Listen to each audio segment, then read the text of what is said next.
now. Right now. Right now. Right now. Right now. Right now. Right now. Because it's time to write now.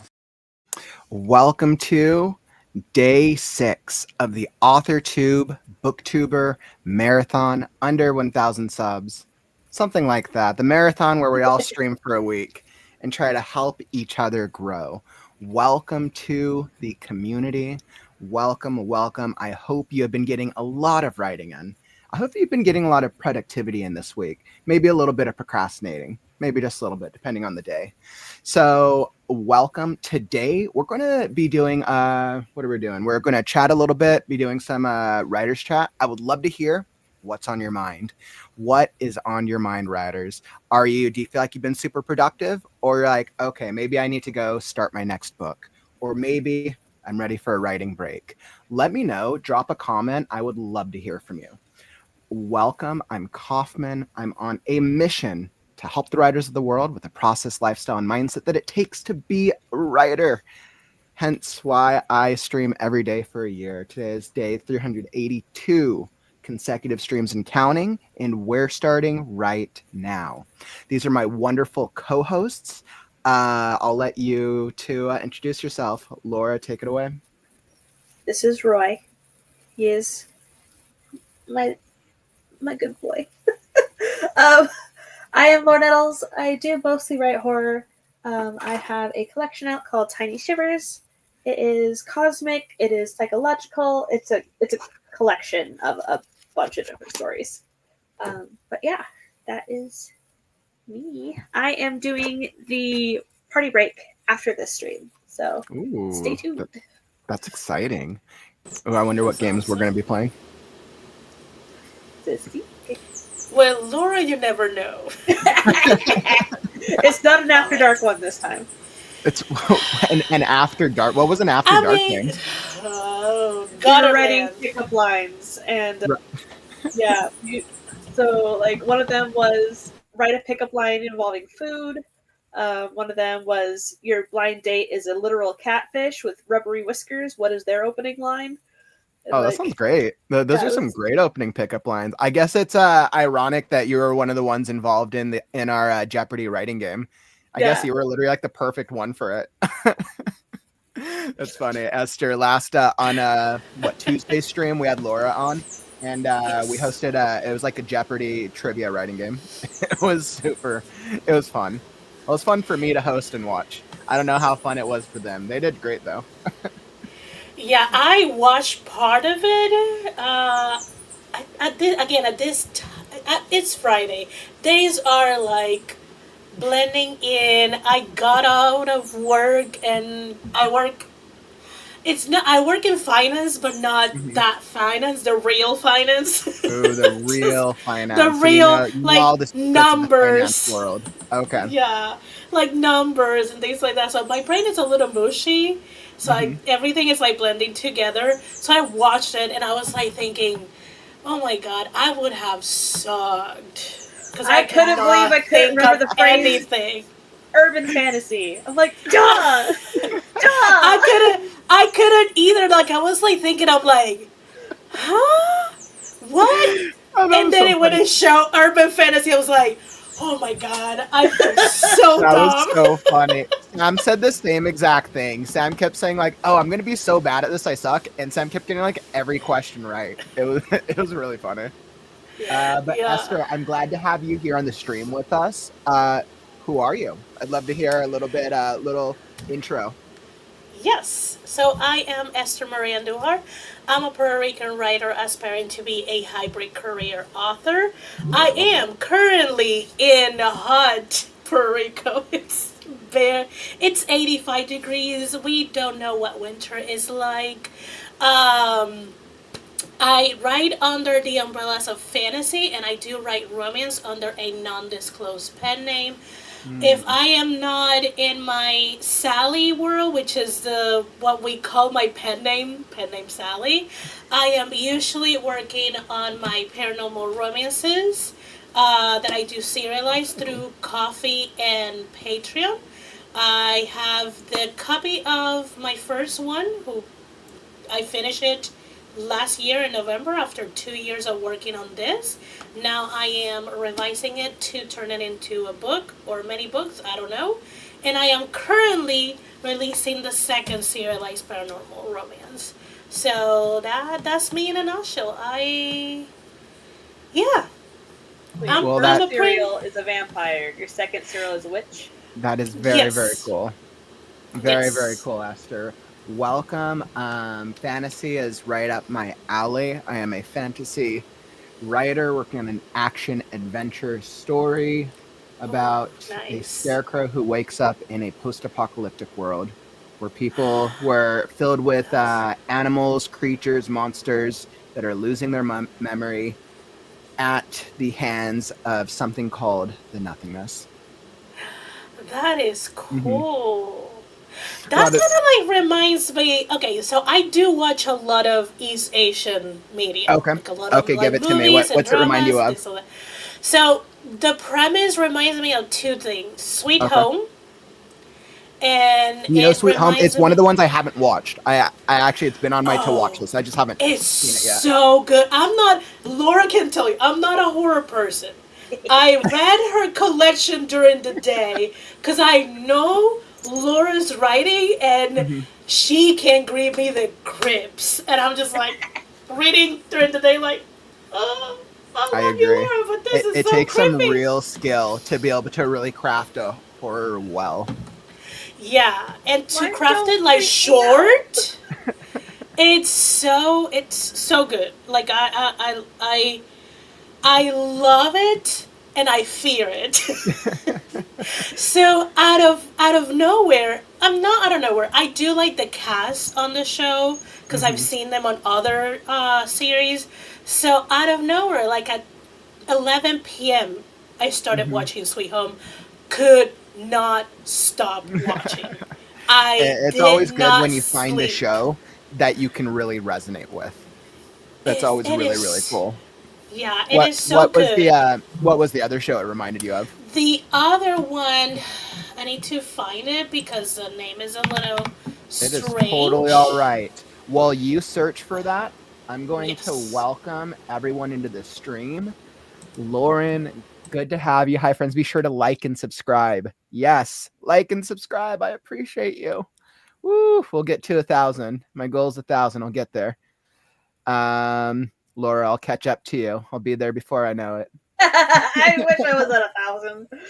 You're like, well, we'll get there. 500 was our last like cool milestone. Like 1,000, My- almost. My last cool milestone was 666 subscribers. I did a stream celebrating it. was cool. That's like perfect for the horror vibe. That's actually perfect. Mhm. Hey, what's up, Jenna? Welcome. SA, good to see you. Rita, welcome back. Michael Don in the house. I love your hair, by the way. Ooh, I love blue hair. I wish I could pull off blue hair. That's I'm lacking a little bit on top. And Rita, smoochies, the like button. Appreciate it. Cognazo, our wonderful, wonderful host, Sam, writer Sam Wicker in the house. Woo! Sam, you always get my my appreciation and adoration, and I tip my hat off to you if I had a hat. And ML, welcome, my friend. Good to have you back in the stream. Hello, everyone. I hope you've been having fun with the marathon. I can tell, like, a lot of people have really been vibing on the marathon this week. Even a lot of my core community have been checking it out. It's been a lot of fun. Cool gamer, what's up? And yes, Angel Faye, welcome. We have a lot of cool people. I'm seeing some new faces. Adara, what's up? Heather in the house, writing Nihilana. Hi, everyone. I'm writing a young adult urban fantasy in French, and I'm 2 chapters away from the end of my first draft. Congratulations. Congratulations. That is so, so, so incredible. I think when we make a lot of progress in our writing, and when we get near that a milestone, I think that's a huge thing to be proud of. So really, really congratulations, my friend. I would love to hear, actually, so thinking about writing progress, how far are we in our current works in progress? I know for me with Scarecrow, I am on the second draft. I'm about a third of the way through the second draft. I was very happy with how the first third of the review came out. I'm kind of stuck on a chapter that I realized I have to rewrite that I didn't want to. So that's where I'm at. The book is the rough draft came out to 140,000 pages or words pages. God. I mean, it came out That would be a very short fantasy. So 140,000 word story. I need to get it down to 120 to at least meet fantasy genre standards. Yeah. So hopefully I can get it down. We'll see. Got to figure out what plot line to cut. Yeah, that's what I'm working on, and that's where I'm at. Where's the progress with your guys' book? And anyone in the chat, what is your progress with your current work in progress? What is your progress with your current? Where are you at with your current work in progress? Drop it down in the chat. I'd love to hear.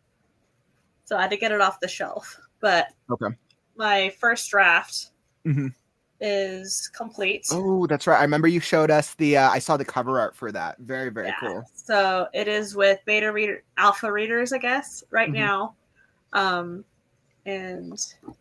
it's 83,000 words, I think. So, yeah, it's a beta reader. Is that horror? It's actually kind of a vampire, paranormal, fantasy, romance thing. Ooh, I love it. Give us. But there are horrific elements. Like there is a torture scene with a chest spreader. What's the blurb? What's the pitch for anyone who might be interested in reading it? I haven't written one yet. Ooh, what? Yeah. Okay, what is it about? I'm curious. Yeah, two born vampires. Victor and Hadrian.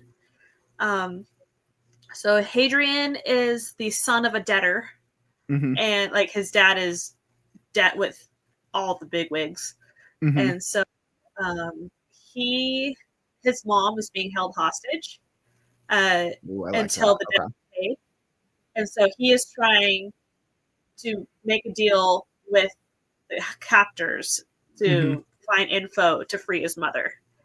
And then the other guy is Victor, who is a general in Satan's army. And a general in Satan's army. Dang, that's a good backstory. That's a good backstory. He is... His father is a vampire mafia boss in Russia. And his father is trying to use him to make a marriage of alliance so that they can get some mercenaries on their side. And Victor does not want to marry the sadist. Sounds like a very fun world with some good plotting elements that you've set up. And so Victor and Hadrian have a red string of fate, so they are fated soulmates. Ooh, that's cool. And is it part of a long series? How many books are going to be in it? 3. So it's a trilogy. Awesome. Yeah. Very, very cool. Well, thanks for sharing that, Laura. For anybody, and you said that was the second book? This is the first book. It's the first book. Okay. Yeah. That's the first book. First draft of the first book. That's so exciting. I feel your progress, my friend. Esther, what about you? Where are you at with your writing? Oh God, I have so many things. I am the kind of person who has a lot of plates going on. So for my first serialized, which is a vampire and a vampire hunter romance. They are also soulmates. That is in revisions, and then for my so my female witch is also a necromancer, and then my male protagonist, it is a witch too. That is I will say there are 12 episodes already written and scheduled to go out each week, and I am working on the other. I usually work on the next 10 to 12 episodes, and then I go on outline again, because they are so big that I cannot outline everything before I start writing. And with my pen name, I am revising and editing something, because I need to upload it to meet the pre-order deadline pretty soon. When's your deadline? If I remember correctly, is the 1st of February, but I like Ooh, to that's upload right it. around the corner. Yeah, I like to upload it a little bit earlier just in Mhm. case. Well, I mean, 'Cause you yeah, I never think that's know. smart because then if you end up dealing with any like technical difficulties, I think The Yeah, everyone's internet goes calling them out. what gremlins, yeah, tech goblins, yeah. gremlins.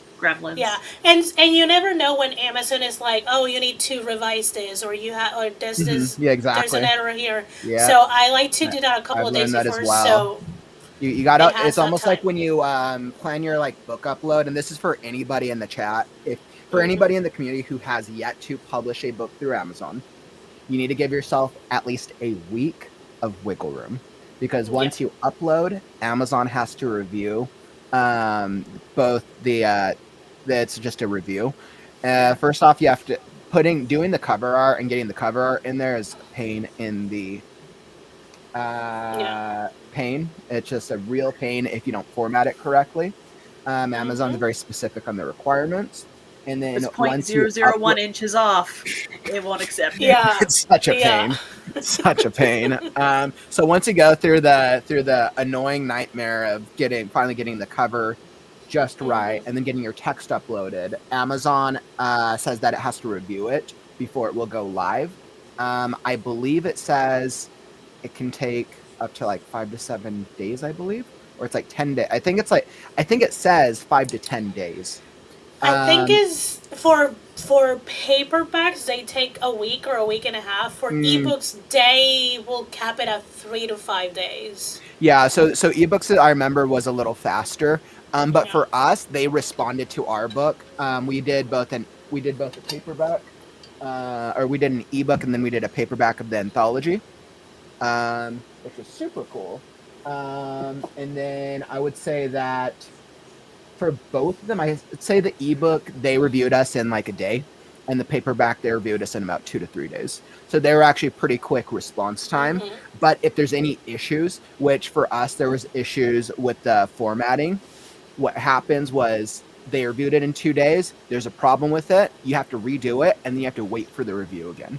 So if Yep. things aren't perfect, it like you just get pushed back. Yep. And let's say that you get pushed back and you have a start date, then you're missing your launch date, which is a huge problem if you've Yep. been advertising it for months.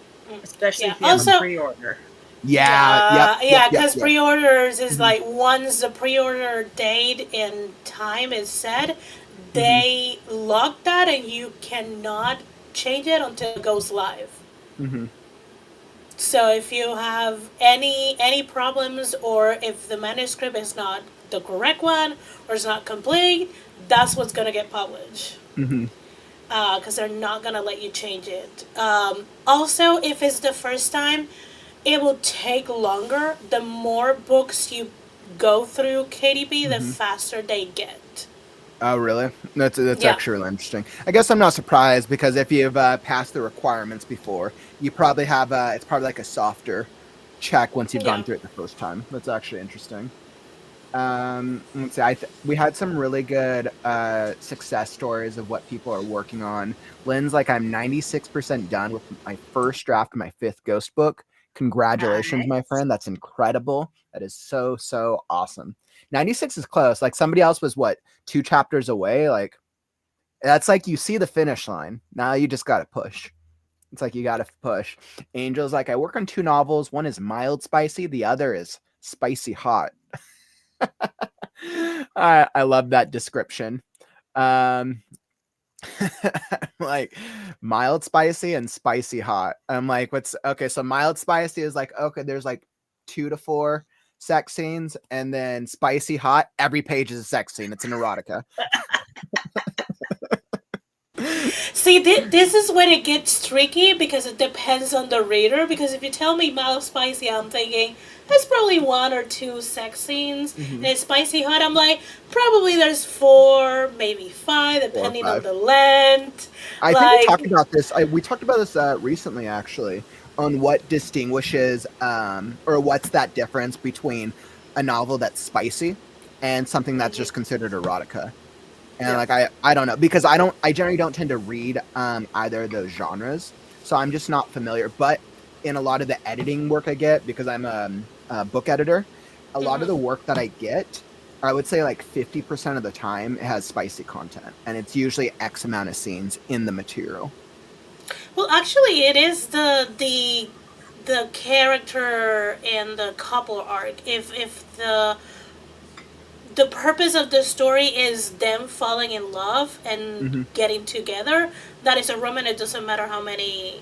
Oh, really? You Scene, wouldn't say spicy that there's like a number if it's No. follows a romance No, arc. because I have friends who read romance, and and I have friends who read spicier and less spicy than me, and I will think like down in the road is like 2-3 scenes, and some people will be like, oh my god, 3 scenes? That is scandalous. And I'm like, that is just middle of the road. Don't read this. And then yeah, oh no, I have read Crimson String, you're fine. And then I have friends who it's like 3 sex scenes, that is just like so boring for them because it's just like vanilla to them. And I'm like, I Okay. probably need to take at least 3 out of this one. Like, I mean, you have bonus scenes. ML then- said something funny. ML's like, there needs to be a chili pepper rating, like stars. There is, but no one can figure out the. Is there no like like standard? No, there's It no just like a hasn't real been standard standardized. because it's very much reader and I think that it's taste. subjective, right? Some person might be like, Yeah. "Oh, this is mildly spicy," based on what the sex scene is, where somebody else could be like, "Oh, well, no, this is extremely." Yeah. to me, mild spicy means like a heavy makeout session and then fade to black. Okay. See, and to me, it's like mild spicy. That's probably 2 to 3 actual in the page scenes, but we read very different heats of romance. Yeah, I mean, it's I don't know. If I think it's like, if I think something is like extremely spicy, I'm going to assume it's probably like BDSM, like that. That's what I would assume if That- something was extreme yeah. spicy. Something like 50 Shades of Grey was one of those ones where it goes more in that direction. Where something's mildly spicy, probably like romantic sex scenes. Yeah. I don't know. But I mean, also, once again, I'm not a reader in the genre, so that's just a guess for mine. I feel like you guys probably both have a better idea than I do. Do both of you guys read spicy books? I read So- quite a lot. Like in your genre? Yeah. So I read The Nightmare Before Christmas, which is a romance between the Prince of Christmas and the Prince of Halloween. But it's so fun.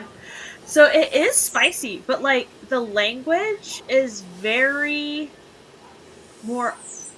I don't want to say artsy, but like it's More happening, but delicate? it doesn't sound explicit. Okay. So like it's more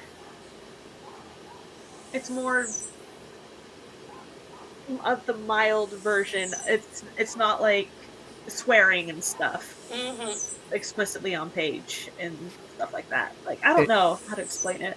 It sounds like Jenna, another fellow editor here. You're saying like most of the romantic authors I've edited with have anywhere from like one pepper, fade to black, and heavy first base. Kind of what you were saying, Laura, with kind of like, okay, might be like a makeout session, all the way to a 5. Hello, you have a father. Oh, Jenna, that's funny. That cracks me up. That is funny. Yeah. Angel's like, it is a BDSM combined with a reverse harem. Yeah, that's how you go all the way. Yeah. Oh, man. Like There there's are so much many blood books play that in have this. pushed 50 Shades back into the 3 spice range. Yeah, definitely. I guess I'm surprised that the publishers or the publishing houses, the ones who are at the top of the industry, haven't standardized a spice rating. I guess I'm just surprised by that. Like they don't even have like an 18 Yeah. plus rating Yeah. like Really? on the books Yeah. themselves. Like Interesting. That's I so interesting also- because we are so our society, we're so on top of ratings for media movies. and games. So Yeah. film, TV to maybe a TV, so smaller yeah. extent, but film and video games, that's like very, very heavily like always has to be a rating. I'm surprised And rarely for that music. books don't have that. Yep, music and as well. Yep, yeah, you're music. right. Music does have rating system as well. I'm just surprised. So, but maybe it's because it's like an assumed thing, or maybe it has something to do with books as an industry. I wonder more, specifically in romance, I wonder if it's more because they heavily promote tropes. Mm-hmm. And a lot of the tropes will kind of like tell you, will give you a hint of how steamy or not the story could be. Because, I mean, if you're telling me that is an enemies to lovers and a overprotective hero, I know I'm gonna expect some heat. I'm not expecting the highest of the heat, but I am expecting heat. Because there's just tension, a lot of tension and conflict in the enemies to lovers. And when you get a overprotected character, like there's just so much physicality on it that it's just it feels like it will culminate in that. No pun intended. Also, I feel like there's a spice double standard on Amazon between traditional published and indie published. So in indie published, okay, you that's will interesting. get shadow banned if you have certain words in your blurb or anything, or content-wise. Like if you have a romance between siblings, banned. But Game of Thrones books are on there. So it's like... And you know there is incest. Is there proven is there like have people shared like proven like data that they get shadow banned? Oh yeah. Yeah. Interesting. People have lost accounts because really? of it. Yeah. That's interesting. Does Amazon, and I mean I think then with things like that, then I would have to go look at Amazon's rules of standard and their guidelines. Do they allow then only certain types of spicy elements to be published? The biggest problem is like their indies don't have a middle person to negotiate with Amazon. Like it's not a big publisher negotiating with a big distributor. It's the author trying to appease the distributor. There's no we will never be in the same level. We're not playing in the same field. Like that's interesting. Lynn said Spice is driven by the indie community instead of big publishers, which I guess I'm not surprised. If I was going to write something that was like had a heavy spicy material, I would either self-publish or go through an indie publisher who did other spicy books. Like I have a story that I was writing for a pen name that I didn't know if I should publish it on Amazon because of some of the kink in it, and I was like, it's like edge play and stuff, and so I was like, I don't know if this would be the terms of service. Like, I just don't want to get banned, and so I was like, maybe I'll go with like an alternate platform, and then like controversy goes up about that platform, and I was like, dang nabbit! So it's like, where can you publish these kinds of things? Like there is a huge audience for it. This is interesting. I know. I feel like we get. I feel like there's so much different types of material and different types of books that come out, and then it's like, okay, well, what are we going to do? I know authors can't even put their content warnings in the description on Amazon because of the trigger words. Like if you have certain words in your description, there's not like a content warning area. So they have to say, check my website for content warnings. Interesting. So, because if you have the specific words, interesting. Yeah. This is a really interesting fact. Jenna shared that books are the only media that escaped the ESRB lawsuits of the 80s and 90s. Yeah. And maybe musicals as well. Apparently you can do whatever you want with musicals because you're singing and dancing. So it's kind of funny. And also it's kind of like you don't get access to the media if you're not in the theater. So that will limit the exposure. And with books, generally you have to pay for the book to be exposed to it. With music, you can be driving around and being exposed. Yeah. Same with like With the TV radio. and movies. Yeah, I guess radio. easier. It's more accessible. Music is Yeah. absolutely more accessible. Like Mhm. the airplane versions of movies where they would edit out content because if you're sitting next to a Yes. kid, you don't want to traumatize them. Yeah. Like I still have a lot of CDs, and it's hilarious to see like the E for everyone, the R, like all the little stickers rating the I remember. the CD. Yep, I remember. I'm used to Oh, that. I'm with dating gaming. myself, but I don't care. Penumbra brings up a really good point. They're saying young adult style with adult content is becoming a very big problem because the reading style is popular with age-wise adults who want the smexy content too. So yeah, such an issue with publishing to not having a book rating system like movies, media, and games. I know. Also not allowing, like specifically bookstores not allowing a new age category with new adults is what pushed YA to have a lot of adult content, because most of the people for the longest time that was reading YA were recently adults, were college or just out of college who have read YA their entire life. So they couldn't find anything that would scratch the itch the same way YA did. So they stay there, but then they demand it because they have the money now to have higher like content. And then that just pushes teenagers out of their own category. Yeah. And if they have allowed the new adult section, then we could have coming of age stories with Smexy and let the kids read whatever they want to read without the heavy explicit things.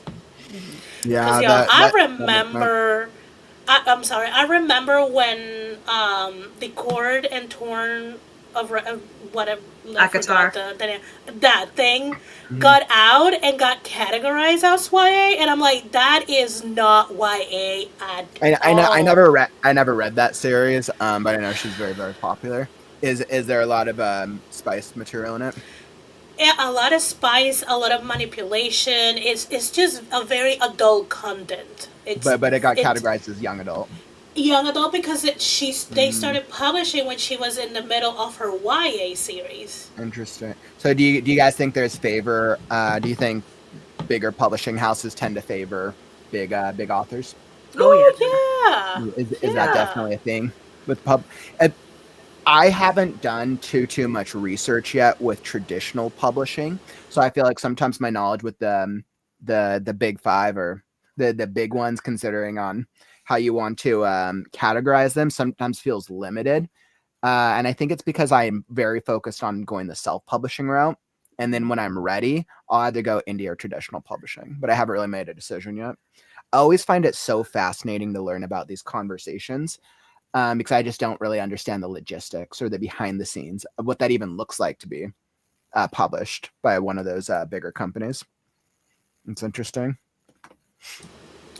I mean, my lens is still very narrow because what I know is it stemmed from conversations that I have with authors that are in Trap Pub, that I have follow for so many years, and I have met them in different like book festivals or BookCon when it used to exist, or Trap Pub authors who are actually from Puerto Rico and are in Puerto Rico and I have had conversations. But it's tricky because not even within Trap Pub they're not treated equally. Okay. And a lot of the times, a lot of the weight can be carried by your agent reputation.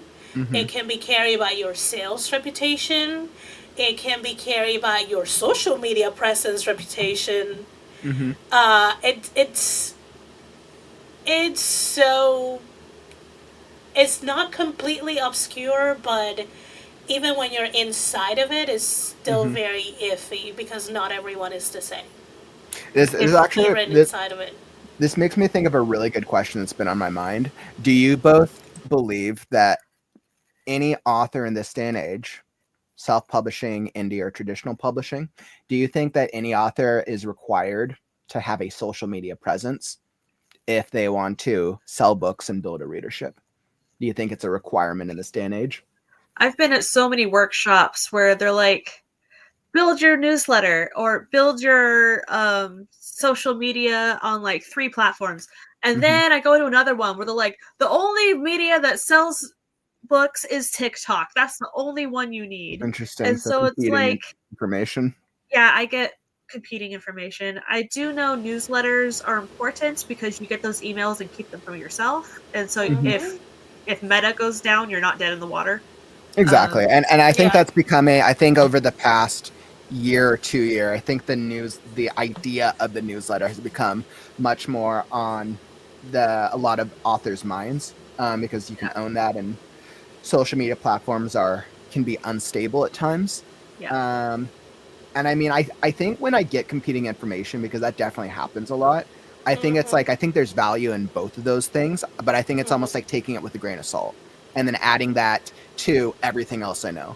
TikTok does great stuff for books, but I think it also prioritizes certain books. What was that? And now it's going away. That's interesting. I think for a while, I don't think that just based on the influencers that I generally listen to, I feel like, and kind of what we're seeing right now with the administration change, I feel like TikTok's probably not going to go away. I think there's been a lot of fear around it, but I feel like it's probably not, because there's so much money behind it. And I think when there's something that has a lot of money, I think the administrations or the world finds a way to keep it going. And I think TikTok's algorithm is probably the strongest. At least most people say it's the strongest in comparison to the other algorithms in terms of the feed. This annoys me so much trying to find the multiple parts in order of a certain series on TikTok. It's like like it is not well organized if you don't. Yeah, it's not well organized. Even if you go to the page of the person, it still takes you a while to get it. But is it like, so if you want to, and I'm familiar with TikTok and I use it as a user. I haven't used it too much for the book talk portion of it. If you're somebody who's really into book talk, how do you find authors or books on TikTok? I mean, you can do that's the cool thing of the algorithm. If you find yourself in the wrong side for what looks like to you the wrong side of TikTok, you can either, most likely what you can do is go to the search and start searching for the hashtag that you wanna be fed content from, and just spend a couple of days in that, just watching that, and the algorithm will write itself. Start delivering you that. That makes sense. Because that's the thing that is different with TikTok. Their algorithm just feed you based on what you're interested, because they want you to actually stay in the platform. So, and that's something that the other platforms cannot really replicate, because yes, they want you to stay, but they have so many companies advertising, and they have to answer to so many ad companies and brands. So you want a lot of people in your platform, but you want them to click these ads to go out of your platform to buy something. TikTok, that totally makes sense. For the most part, they just want you to stay. And the TikTok shop, you stay in the platform to do all of that. It never takes you out of it, which is the magical thing of that platform. It actually, I mean, I don't open it often because it's a time suck. Like, I could just be watching a couple of things, and 3 hours later I'm still on TikTok, and I'm like, why yeah, and I mean, this is always my recommendation for social media, and I was like, I feel like this is relatively common advice. I think it's very easy, because I think when we're using the algorithms or when we're on social media, it's easy to mind scroll, right? And for you to lose time, because that's the way they're designed. They're designed for you to lose your time and be on there forever. I think if you're the type of person who maybe you have a lot to do, I always like to try to use social media with intentionality. So it's like, okay, if I'm going to go scroll on there because I might want to research or like find a book category or find new books or whatever, I'm going to set a time for myself, and then hold myself accountable to that time, or set a timer as well, and then like force myself to close it at the time. I think that's always a good strategy. It's worked well for me. Otherwise, I'll lose hours. I usually do kind of like, because you're scrolling and you're not paying attention to the time, I put a cap on how many times I'm like scrolling. I'm like, if I can only do 10 or 12 or maybe 15, depending on how much actual leisure time I'm giving myself. And I will just like pay attention to how many times I have swipe up to the next content. And once I reach, I'm like, okay, we're out. This is a good stop. Awesome. Well, I think on that note, this is an excellent conversation. I feel a little bit more motivated now. So let's hop into a writing sprint. I feel very good about it. So let's go get some writing done.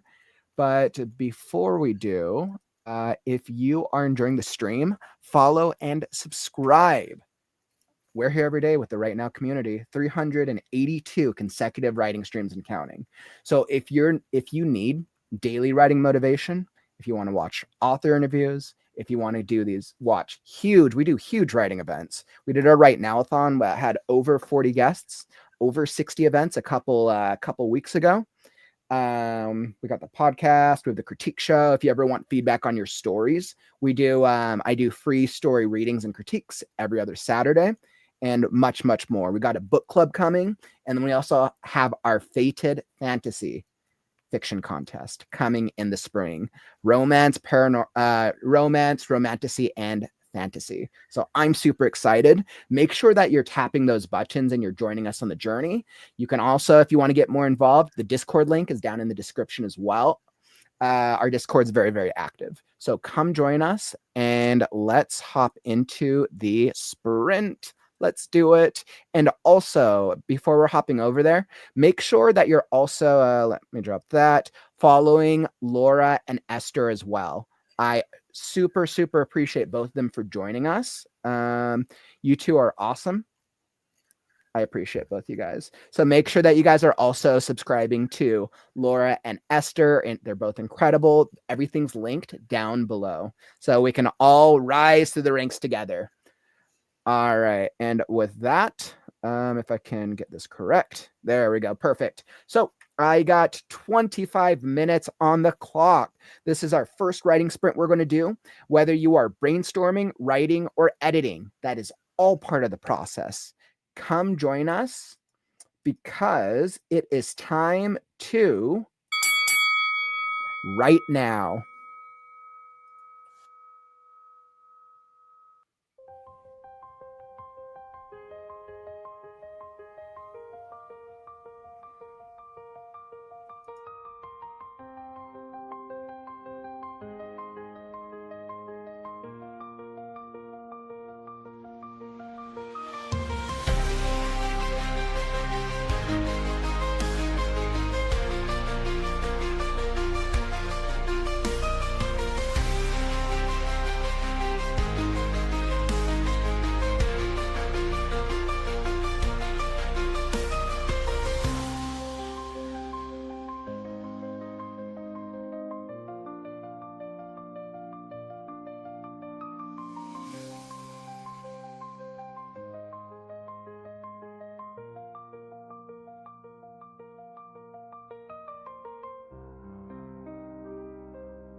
All right.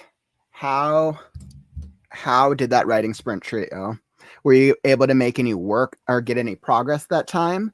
I would love to hear from Laura, Esther. Of course, I'd love to hear from you. But if you're in the chat, how many words were you able to get in? Did you actually achieve like a word count, or maybe you came up with a new idea?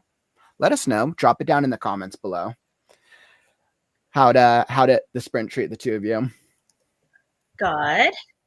256 words. Woo! A flash fiction for a Seaside Gothic submission that I found. So, yeah. That's exciting. That's really, really Love exciting. that. I got about 100. You got about 100? Well, at least 100 Yeah. on the storytelling. I was kind of like I said, I'm dealing with a difficult chapter rewrite, so like I really had to just like think. I spent a good like a quarter of it just like thinking through like, all right, how am I going to tackle this in a way that's really effective? So I have like 10 questions and these 10 threads, of which half of them need to be answered by the end of this chapter. So I'm just trying to think of how to weave it. Okay. I had a similar, so I've been outlining different things, and Fridays I work on my paranormal romances, and it was time for me to start outlining the next chunk of episodes. So I read back what I had written, and I was like, oh no, I did not left any note of where I'm going with this. Oh no. So I had to like sat and just look at my screen and think and think and think. And halfway through the sprint, no. I was able to outline it and started outlining the next episode. I will have to wait to actually draft it to see if I'm gonna stick with what I thought. I don't know. It's still very. Is this what I wanted to do, or is this just something that I came up right now? Oh, well, at least it sounds like you made a little bit of progress. Yes, yes. I think like same. I feel like I'm in the same position. I made a little bit, even if it's incremental. Looking in the chat, it looks like Megan got 300 words, which is awesome. Nice. Kagehime got 53 words. You Nice. know what? Almost caught up to me, my friend. Penumbra edited and formatted a chapter. That's always a good accomplishment if you're able to get through a full chapter. Let's see. ML, I only wrote 33 words in December. Aw, I'm sorry, ML. Sounds like the new year is going to be a new you. It'll be the better year. You see, you've already beat your December goal. You got 100. So sounds really, really good. And I know Gwen is like 33 words is better than 0. I completely agree. Michael's like 419 more words, and now things are happening. That's Nice. What's up, Michael. Michael, we need your inspiration. I need your whatever you're on. That would be awesome. Sam's like read half a chapter from my mastermind group beta read. Excellent. I think even if we're not like writing and working on like our storytelling, I think getting like writing stuff done or getting things done for our books or even like beta reads, I think that's very, very helpful. Inca's at 422 words. Yeah. I was like 33 is a joke. Oh man, yeah, that's funny. That's how tired I am today. And when I did when I created the advertisement for the dragon video, the joke I had on it was that I had only done 33 words or 5 words or like 15 words for each of the months, which is why I had to put a dragon on it. So yeah, but I feel pretty good. How do you guys feel about your stories right now? Do you feel like you're going to be in a better spot as you're trying to like work through these problems, or not really? Or do you feel stuck? Well, right now I'm on a flash fiction, and it's going really well. I am cannibalizing part of a short story I had been writing a year ago. Okay. So it is about this old man who works at a lighthouse on a deserted island in the middle of the ocean. Mm-hmm. And every time the lighthouse light swings to go to the inside of the island, he sees the silhouette of his dead wife dancing in it. Ooh, I like that. So, but it's not really his wife, and he knows it, but it's trying to get him to come over like a siren. And so I'm working on that one right now. I absolutely love that. Nice. Laura, I'm curious, do you ever do like because I know you do a lot of short stories on your channel, do you ever do like scary movie or scary story like tellings? Or do you ever do like scary it seems like it would be like a perfect vibe. I like totally anticipate that. I've read a few of my stories aloud on my channel. Like the Orla Hart Authortube anthology, I was in both of those. Okay. And so I had to read it out loud for the playlist. That makes But sense. I've read a couple of my drabbles for shorts. Mm-hmm. But yeah, I haven't. Are you good at coming up with like scary stories on the fly? Yeah. Or is it more like yeah, okay. Yeah. I wrote I feel like both- if I was gonna go like I feel like if I was going to go camping and I needed somebody to tell really great scary stories, Laura, you'd be someone I would want to pick. Yes. You would scare everybody, and that's a 100%. good thing. 100%. You can give her like couple of random words. They have no association with each other, and in less than an hour, she will whip something out. And it'll turn into some like horror pickup line, apparently. Most of the time, she will traumatize you. Traumatize us in the right way. Like it hurts so good. Yeah, it hurts so good. I haven't had Pringles in a long time, thanks to Laura. Oh man, Esther, how about you and your writing? Do you feel a little more motivated at all, or stuck, or what's your vibe? I'm like in the let me see what happens. Because I don't know. I like what I thought for the solution, but until I write it, I don't think I'm gonna feel solid about it. Because I do outline, but my outlines are not like so extensive that they're technically a zero draft. It's just like a paragraph of what I think it should happen with maybe a couple of dialogue in between, because it comes at that point. So yeah, we shall see. This story is a lot different. It's going quicker. It's faster. It's more cliffhangy than my previous serialized. So I'm just like, this is an entirely new process. Slowly but surely. It looks like in the chat, it looks like we're getting some good progress here. Let's see. Megan was like, "Yep, I was stuck for a bit on a scene where two characters argue and it gets dramatic, with some inks where the characters reflect on what Amber asked her about sacrifice's value." It sounds like you're hopefully making a little bit of progress on this scene, Megan. That's awesome. Michael's like, I literally hadn't worked on my book 3 for the entirety of 2024, so getting back into it this week has felt super good. That's Nice. incredible. Such an incredible feeling when you've taken a break for a little while, and sometimes that happens, right? Sometimes we gotta focus on life, and we don't have that creativity. So, but that's really, really incredible. Let's see, what do we got? Awesome. So we're in a good spot. We got about to wrap up our break here. I'm setting my intention. My goal is I'm going to try to aim for like at least 500 words. I'm going to push myself. I feel like I've kind of wrapped my head around what I need to get accomplished this time. I was like, all right, we'll do it. Nice. How many words do you guys think you can get on this next sprint? I want to finish this flash. This first draft of this flash. So All right. Nice. I am at 256. I'll probably get 150, 200 more words and call it good. Okay. All right. What about you, Esther? It would be nice to finish this outline for this episode and one more episode outline. That would be All right. solid. So I think on that note, I think we're our little break is at an end, so I think we're ready. Let's do it.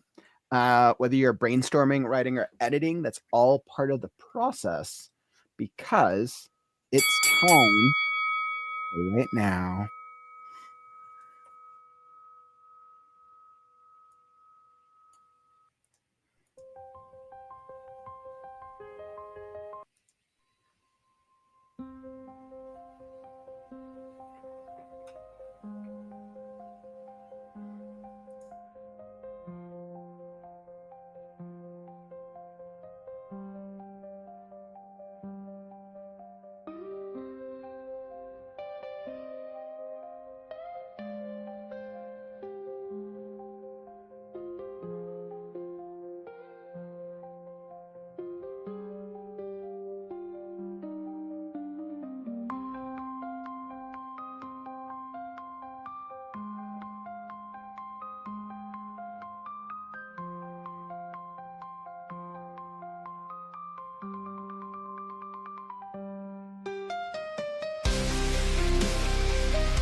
All right. And that is our next writing sprint.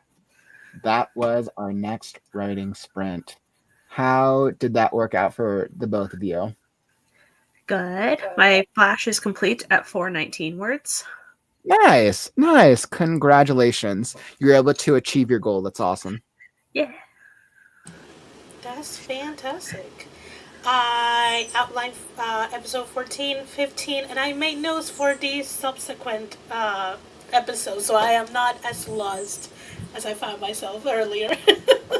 I felt pretty good about that sprint as well. I got about 400 or so words on that. And that's even, I still had to go back and make a couple adjustments in the last chapter. So I feel like I definitely made progress. I'm like trying to think through it. I would love to hear in the chat, how did the sprint treat you guys? Were you able to make some progress that time? I know we had a little bit of reading going on, which is awesome. Reading helps expand our knowledge. Emma was like 200 words that time. Congrats, my friend. Kagehame is 329. Megan 535. Woo! You know, we're all trying to make some progress over here. So it sounds like we're all doing good. Let's see. Sam was like, read another 2 pages and gave some notes and took the dogs to play on the ice. That will never go away. I got to make sure to play with the doggos. It's so important. Kevin, 387 words. Excellent, excellent, excellent. Alicia, I fixed 2 mistakes I found in my final file for my book. That's being published later this month, and sent the file to Amazon. Incredible. Nice. That's some awesome work. Awesome. So it sounds like we're all getting a little bit of progress. Yeah. I think it's kind of interesting with where I'm at in the story. I'm like, aw, their dog is so adorable. It's like, Laura, is he your dog, your mascot? I guess. oh, a Roy break. Love it. Aw. Pupper's Roy. I can tell the community knows little Roy. Does Roy ever give you inspiration? No. Roy just wants Roy helps with the procrastination. It's a dog's life. He should have his own book. He should also have his own social media. True. He does have an Instagram. Ooh, there's a Oh, doggygram. nice. People could just people can follow him and join him on his nap breaks. Yeah, like such a dog's life. I love that. You know what's interesting is whenever I see dogs, I'm thinking of this with the story that I'm working on. I have a world full of animals. It's basically anthropomorphic creatures, animals, beasts. But two of the two animal types, and I feel like I hit on a pretty good number of animals in the world. I really do try to capture as many different or try to make it feel like it's all the different like species anyways. But I recognized at the end that 2 of the animals that I didn't touch upon, at least in the first book anyways, was dogs and cats. Like there were 2 I didn't really touch upon in the first book. I don't know. But I mean, dogs or cats are always clearly our favorite animals. I thought that was interesting. Yeah. Maybe, I mean, it could be something about not wanting to, like, have dogs and cats going through whatever adventures and mysteries your book has. So sometimes subconsciously we're like, yeah, there's something that I just don't want to bring into this crazy world. Yeah, I mean, I think I asked myself, I'm like, all right, if I bring a dog into it or a cat, how would I subvert expectations? That's always the question I ask. Then you go Avatar: The Last Airbender, where you just cross 2 species. Like, it's a turtleneck. A cat dog. I know you're absolutely right. I was like whenever you have a dog or a cat, generally in media, anyways, it's always like people get way more upset if the dog or cat gets killed off than if Yeah. Yeah. True. True, true, true. Yeah. Kevin, that's funny. Roy looks like the dog from the Never-Ending Story. A little bit, yeah. I would agree a little bit. Roy's Yeah. in doggy heaven over He's here. like the mini version of. Hmm. Oh, he's so cute. I know after this stream I'm gonna go and annoy my own dog. I was like, yeah, I don't have a dog, but my roommates have 4 dogs. Oh wow. And they're 4 like large dogs. They're 4 like large dogs. They're like the nicest dogs ever. They're like very nice and very kind, but they're all high energy and they all want attention. So like you go out and it's always like one is like right in your face and wants attention and love and pets, and then the next one same thing, the next one same thing, and it's all 4 of them. It's kind of funny. Oh man. After a while, you're like, I need a break from all this attention. I need a break from giving all you the attention. I mean, I love the. I mean, dogs are great emotional support and emotional Yeah. therapy animals, especially with the attention. But it's always interesting to me.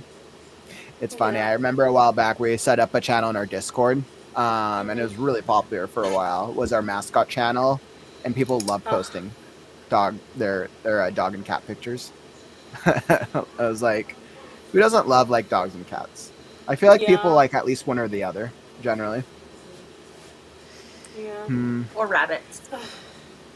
Oh, Rabbits are rabbits cool. are cute too. Have you guys Yeah. ever had any pets outside of dogs or cats before? My first pet was a fish, and then we had Okay. hamsters, and then we had rabbits. Aw, fish, And hamsters, chickens. rabbit. Oh, and chickens. This is my first dog. Oh, really? Aw. Nice. So which one pet has been your favorite? My dog. Right. Uh, no, my family has always been a dog family. I don't recall, like maybe I have 1 or 2 cousins that have cats, but pretty much everyone it's like adore dogs. Mhm. And all like I think Sam is my 4th or 5th dog. Okay, I that's think pretty so. cool. Yeah, I think she's the 4th dog. So I had my first dog was a Siberian Husky, bless his heart. Then sadly we had to put my second pet because he was a mix between a Doberman and I quite don't remember the other type of dog, but these are like really aggressive dogs that do need a lot of like space and action, and they need something to stride for. So they're not. The mixture was not a good one to just be a dog house, just stay in the house and just chill out. And sadly, they had to put him down. It was just he got too Aw. aggressive. Then we had a poodle mixed with a Jitsu, so he was like kind of like Roy size. And then we got Sam, who is my collie mixed with Sam Bernard dog. She's like a Aw. medium size. She looks like a lassie, almost to Like to she the looks dog. like a lassie.